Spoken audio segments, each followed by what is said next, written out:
quedó la propuesta planteada, un lindo informe que preparó la producción con Lucía contándonos muchos detalles, pero por supuesto surgen muchas dudas y quedan otros detalles por descubrir. Por eso vamos a presentar a nuestros invitados de hoy.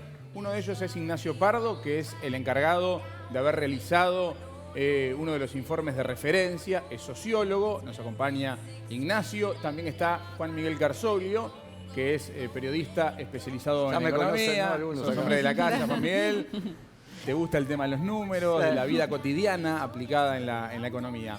Tenemos un caso concreto, el de Franco Sena, que se independizó hace un tiempito cuando se vino desde Rocha, y Sofía Laborde, que también es socióloga y que pertenece al INJU, que implementa un montón de programas, ¿no?, vinculados a la juventud, obviamente, y que también, bueno, estimulan de alguna forma el desarrollo de la juventud. ¿Por dónde arrancamos? Arrancamos por Ignacio, ¿te parece? Muy bien. Contanos, Ignacio, ¿por qué se demoran los jóvenes tanto para irse de la casa de sus padres? ¿Es por dinero? ¿Es por el tema de la comodidad? Bueno, el fenómeno está inserto en un fenómeno un poco más amplio, que es el de la transición a la adultez.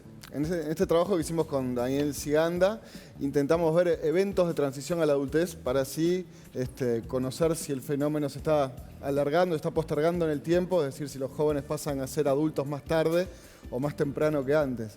Y para ver eso se intentan ver algunos eventos, es decir, a qué edad tienen el primer hijo, a qué edad dejan de estudiar, a qué edad comienzan a trabajar, a qué edad forman pareja y a qué edad se van de la casa. Lo que conocemos de la evidencia en todo el mundo es que el fenómeno es más complejo que antes, es decir, los eventos no están todos juntos y rápido. Es decir, antes uno se iba de la casa y rápidamente tenía el hijo y ya empezaba a trabajar, y todo el proceso de transición a la adultez estaba concentrado en un periodo de tiempo muy cortito, con los eventos muy juntos. Ese proceso se comenzó a desestructurar y puede suceder, como de hecho sucede, que la gente sale de la casa, pero no necesariamente para formar pareja, y no necesariamente en el siguiente año tiene el hijo. Bueno, ver esos eventos en el tiempo para el caso de Uruguay era interesante para sacar conclusiones al respecto. Y de hecho lo que sucede no va en la línea de lo que vemos en los países donde hay más investigación, que suelen ser los países europeos sobre todo. Lo que vemos en Uruguay es que sí hay algunos eventos que se postergan, pero por ejemplo la salida del hogar no se posterga en relación a lo que pasaba 2 décadas atrás.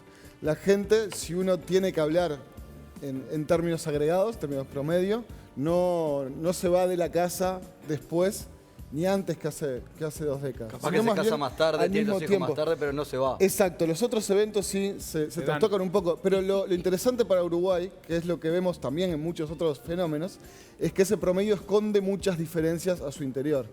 Y los jóvenes de los estratos socioeconómicos más bajos y los estratos socioeconómicos más altos se comportan muy distintos. Ahí está, esa es la pregunta mía, ¿no? ¿Cómo incide el nivel socioeconómico en este fenómeno que evidentemente afecta a toda la sociedad, pero que es difícil de imaginarse en un nivel parejo, ¿no? Es determinante. De hecho, uno lo podría interpretar como 2 poblaciones distintas que tienen comportamientos diferentes. Por eso que el promedio no se mueva no dice tanto, porque de hecho están pasando muchas cosas, pero hay efectos que se compensan a veces y uno no puede ver cosas a nivel promedio. En pocas palabras, lo que sucede es que en los estratos más altos, donde se acumulan más años de educación antes de pasar a la adultez, la salida se posterga. Y en los estratos más bajos, la formación de pareja, la salida de la educación y la entrada al mercado laboral, por razones más bien evidentes, se adelantan. Entonces, digamos que en los estratos más bajos se es adulto antes y por tanto también se sale del hogar antes. Entonces puede ser un poco contraintuitivo porque uno dice, bueno, pero las condiciones económicas para salir están dadas antes para los que tienen mejores ingresos. Bueno, pero todo el proceso de transición a la adultez se hace más lento, entonces es posible que allí la familia tenga más capacidad para apoyar una juventud más prolongada. La necesidad de salir a pelearla se da antes en los niveles más bajos, evidentemente. ¿Y ahí qué rol juega el INJU, digamos? ¿El INJU establece una línea de acción en función de estas diferencias? En realidad, INJU trata de abordar las distintas juventudes y de ofrecer programas y propuestas para abarcar esta heterogeneidad de la que hablaba Ignacio. Concretamente, en lo que tiene que ver con la salida de la casa, acá pesan asuntos de educación, de empleo, temas de salud sexual y reproductiva.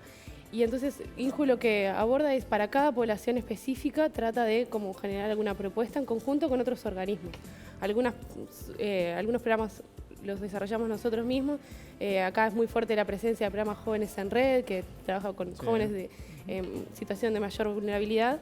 Y después para otros casos, por ejemplo, trabajamos con el Ministerio de Vivienda en la generación de la garantía de alquileres para jóvenes. Que era uno de los grandes obstáculos, tema, ¿no? claro. Para muchos chicos, Es ¿no? uno de los grandes desafíos y ahora hay un respaldo del Estado para esas garantías, pero también se trabaja junto con las oficinas de juventud de todo el país en los temas de la llegada de los jóvenes del interior a Montevideo, los hogares para jóvenes.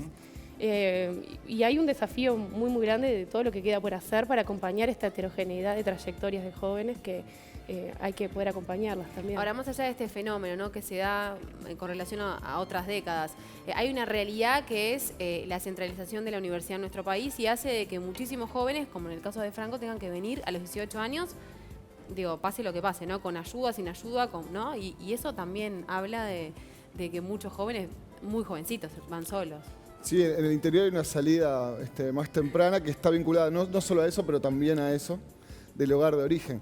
Ahora, la experiencia de la universidad en los últimos años es la descentralización de parte de su oferta educativa. Y han aparecido algunas carreras, por lo menos, ¿no?, en algunos otros lugares del país. Sí, ¿no? bueno, y está por verse, necesitamos un poco más de tiempo, está por verse si eso va a incidir en una permanencia algunos años más, en algunos años más de juventud de los jóvenes del interior, ¿o no? Bien. Franco, contanos tu casa, experiencia, ¿no? Claro. Sí, en realidad sí, como decía Ignacio, digo, la oferta educativa de a poco va llegando a algunos, y sigue siendo, digo, regional, digo, si bien es por en el caso de Rocha, que de donde vengo yo, está el CURE, que tiene algunas carreras bastante básicas. En mi caso, cuando yo me vine, no había, no tenía dentro de la oferta la licenciatura en comunicación, que es lo que justamente estoy estudiando, ya en el tercer año. Pero creo que cuando uno... ¿Ahora sí la tienen? Y ahora creo que no. No. ¿Y si la hubiera tenido, hubiera cambiado tu decisión? Y seguramente sí, porque tiene que ver... a ver, hubiera cambiado en el sentido capaz de los primeros años, pero hay una realidad... que va más allá de lo que de la carrera en sí. Sí, luego la oferta laboral. Sino de la oferta laboral, ahí está, y que obviamente es mucho más acotada en el interior, en el caso de los medios de comunicación. Pero también es genuino que hay muchos chicos del interior que quieren trabajar en su lugar, también, ¿no? Digo, también, sí, por evidentemente supuesto. quieren instalarse y pelearla ahí, ¿no? Y pensar que a los 18 años uno es muy chiquito, ¿no? Y cuesta mucho psicológicamente apartarse de tu familia, tus Sí, amigos. porque implica también un montón de cambios. Entrar a la universidad, separarte básicamente de tu familia, comenzar a vivir, puede ser solo, puede ser con un amigo o lo que sea, pero muchas veces tener que mantenerte también y comenzar a trabajar en casos de vulnerabilidad o capaz no tan, porque hay como quizás el mito que tiene que ver con el tema becas y etcétera, a veces no es tan... A ver, lo que quiero decir con esto es, no tenés que ser extremadamente pobre para acceder a una beca. Claro. Las becas están justamente para ayudar a que los estudiantes, y una de las cosas que supuestamente la universidad ahora va a desarrollar, para que se dedique al estudio. Y hay becas totales y hay becas parciales, ¿no? Para que ellos tienen otra realidad, ¿no? Exactamente. Y hay becas que se complementan también, que no excluyen otras. Y a ver, Exactamente. como socióloga, ¿no?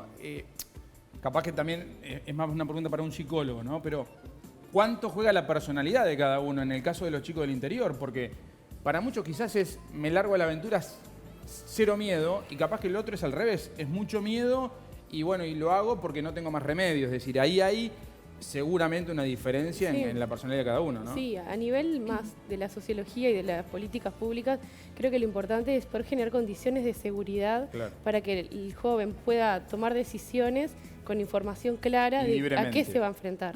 Y entonces de esa manera todo lo que son incertidumbres, miedos, se pueden llevar a un punto más manejable. Y todas esas casas que hay de diferentes departamentos que hay acá, ¿también reciben los chicos del interior?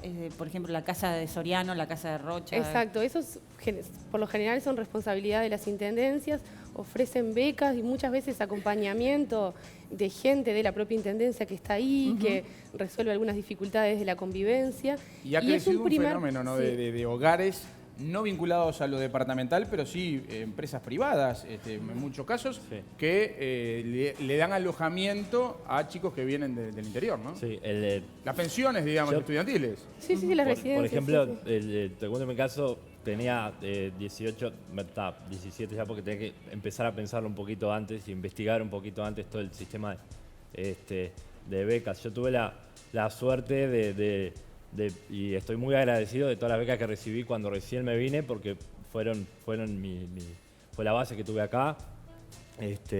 Tenía la posibilidad de la beca del hogar de Rocha, que es el hogar estudiantil de estudiantes rochenses acá en Montevideo, y después también hay otros lugares, y no solo privados, sino también, bueno, yo ahora en mi tercer año ya estoy alquilando con un amigo, que le mando un saludo porque es cumpleaños.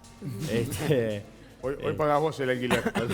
No, pero hoy estoy alquilando, pero mis primeros 2 años, por ejemplo, viví en un hogar estudiantil que corresponde a la Intendencia de Montevideo, que lo gestiona la Intendencia de Montevideo y que forma parte de un programa que se llama Tocó Venir, que implica más allá de vivir, hay toda una cuestión de autogestión y de convivencia y de prepararse para ir a alquilar. Es como un colchón antes de... Previo, sí. Ahora, Juan Miguel, el tema económico pesa y pesa, ¿no? Sí, pesa. Porque vimos sí. unos números, pero no sé si son la realidad misma. Y el alquiler es la mala palabra, ¿no? El alquiler es lo más caro, como le pasa a las familias también, ¿no? Es una parte muy importante de los ingresos que se da Alquiler por y la allí. comida, ¿no? Igual lo que señalaba él deja en claro que muchas veces también es una excusa, ¿no? Porque si en los hogares más pobres se da antes, en los hogares más ricos dependería de la condición de vida que quieras llevar. Obvio. El hecho de querer mantener cierto nivel de vida a veces es lo que evita dar el paso, que implicaría mudarse a una casa más chica, Exacto. tener,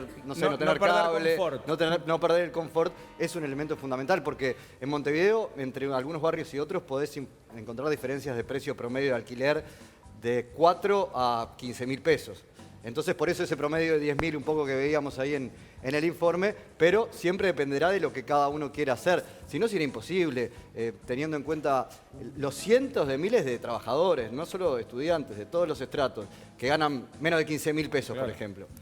Hay que adaptarse a las circunstancias y me parece que depende un poco de eso, más que de otra cosa, ¿no?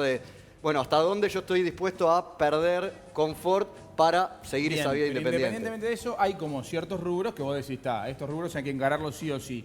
¿Cuáles son esos rubros que un chico que está madurando la idea ahora en el interior del país de querer venirse a vivir a Montevideo, por ejemplo, o alguien que está en la capital y quiere salir de su casa para pasar a vivir solo, bueno, que tiene que empezar a Sí, el llenar la alquiler, hoja, ¿no? el alquiler, como pasa a todas las familias, debe ser uno de los más importantes. El alquiler más gastos comunes, más los gastos del hogar allí. La comida, que Andy señalaba, también es uno de los elementos centrales. Y después, en el caso de los estudiantes, Transporte. me parece que es importante tener en cuenta cuál es la carrera.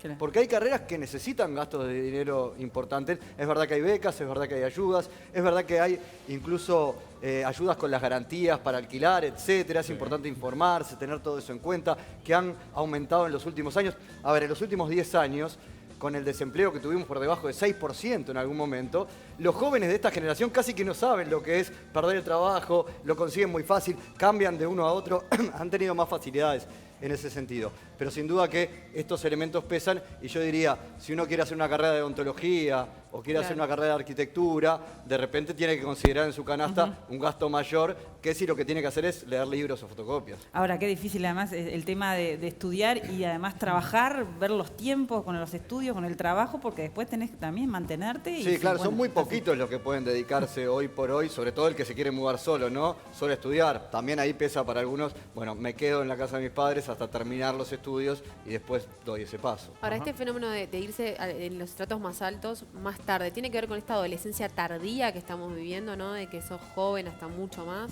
Sí, claramente son los sectores que más se asocian a esta idea de juventud tardía, quizá. A veces la adolescencia tardía es un poco peyorativo, ¿no? claro, es un poco peyorativo en el sentido de gente, digamos, que no querría madurar en algún sentido, pero de hecho lo que hay es un fenómeno bastante global, ¿no? Ahora, se da en algunos aspectos, ¿no? Porque desde el punto de vista del trabajo, profesionalmente, muchas veces, las oportunidades están surgiendo cada vez para los más jóvenes y el techo se está bajando, es decir, no lo quiero decir, pero a los 50, para muchas cosas ya estás viejo. A Y los andá a quedarte sin 45 no te aceptan en algunos Sí. trabajos. Es decir, ahí hay como una contradicción, ¿no? Hay una paradoja en el mercado laboral que es clara, pero en las edades más jóvenes, creo que lo que hay en esos sectores es una conciencia de la etapa de inversión en la que están, ¿no?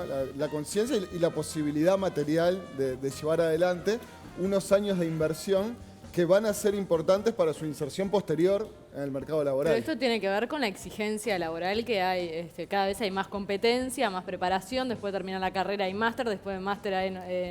Exacto. y es de nunca terminar porque la competencia es como muy cruel también. Sí, y si uno lo mira a nivel global o a nivel agregado, en términos uruguayos, el cambio es hacia la formación de un periodo de juventud un poco más extendida, que funciona como inversión educativa para una mejor inserción en el mercado laboral posterior. El detalle para el caso de Uruguay y para el caso de otros países latinoamericanos es que eso no se da tan uniformemente como un cambio gradual de toda la sociedad. Es la inversión Aquí de los padres, marcado, está muy marcado por la desigualdad social. Ahora, Ignacio- Entonces, las Claro. familias que pueden soportar este periodo de inversión no son todas. Claro. sino Pero solo también algunas. no hay culpa también de los padres, eso también, porque antes cuando los Pero es padres como te una decían, bueno, inversión. llegó una edad, bueno, muchacho, empezá a buscar trabajo, Sí. te da estudio, pero a ver, Claro. ¿o qué vas a estudiar? Bueno, pero si eso, Hay un estímulo, conseguiste otro ¿no? trabajo para eso. Y hoy en día como que los padres son como más protectores. Me de- parece de que su lo entienden nene. como eso, como una inversión que les van a dejar a sus Pero hijos. creo que los padres que pueden hacerlo, porque repito, esto está muy marcado por las desigualdades, Claro. pero los padres que pueden hacerlo tienen conciencia de que hay una inversión importante allí para el futuro laboral de sus hijos, Claro. ¿no? De que podrían decirle, bueno, no estudies y salí a trabajar ahora, pero sería bastante perjudicial para Claro, sus en el posibilidades futuro. de inversión posterior. claro. A ver, Sofía, desde el punto de vista de los planes de INJU, vos decías, se ha hecho mucho, pero queda mucho por hacer Sin también. duda. ¿Cuáles son las principales necesidades? O si vos tuvieras la potestad de proponer algo urgente, importante, ¿por dónde pasaría? Sí, algunos de los resultados de la encuesta nacional de juventudes muestran que las estrategias que están encontrando los jóvenes para vivir solos a veces pasan por la vivienda colectiva, pueden ser en hogares estudiantiles, pero también en el alquiler compartido de casas. Y en ese sentido, digo porque ahí se bajan mucho los costos de lo que tú Claro, estabas sí. presentando. Además y ahí el hay un tema de desafío los que hasta- no son estudiantes, porque Sí. no olvidemos que el 40% termina el liceo. Hay El otros resto, que no. Y Claro. muchos menos son los que terminan una carrera. Hay Claro. muchos que están en otra situación intermedia y que que tienen que salir a pelear. Y que quieren venir Y a en trabajar. ese sentido, en realidad, creo que uno de los principales desafíos es poder encontrar estas soluciones de transición, de viviendas más colectivas que bajan los costos, pueden ser provistas por el sector privado o público, pero dar posibilidades de cierta autonomía, porque una cosa importante es reconocer de que el salir de la casa de los padres no implica necesariamente independencia. Muchas veces si a ti te sustentan tus padres y te pagan Claro. el Claro. alquiler, tampoco es tal. Entonces nosotros consideramos que hay un fenómeno que es de autonomía, otro de emancipación, otro de independencia, que independencia es cuando ya te fuiste, formaste tu vida y te mantenés solo. Entonces, ¿cómo nosotros podemos generar condiciones de vivienda económicas para que se vaya pudiendo avanzar en eso y que no sea todo de golpe, que no tengas que irte de tu casa ya a bancar tus propios gastos y tener que, bueno, y gastos tan altos como los que estamos enfrentando ahora cuando uno se imagina viviendo solo? Bueno, está muy claro. Yo creo que hemos entendido un poquito más el fenómeno. Les agradecemos a todos por su participación en el programa de hoy. Gracias, Juan Por Miguel. favor. Mañana tempranito a las Se 8. queda un ratito más. Un placer, Acompañarnos. Ignacio. Sofía Bueno, muchas gracias. y Franco, gracias. Gracias por muchas gracias. acompañarnos. Muy bien. ¿Damos a la pausa? Sí, nos vamos a una pausita, enseguida volvemos, quedan más desayunos Los informales. dejamos independientes.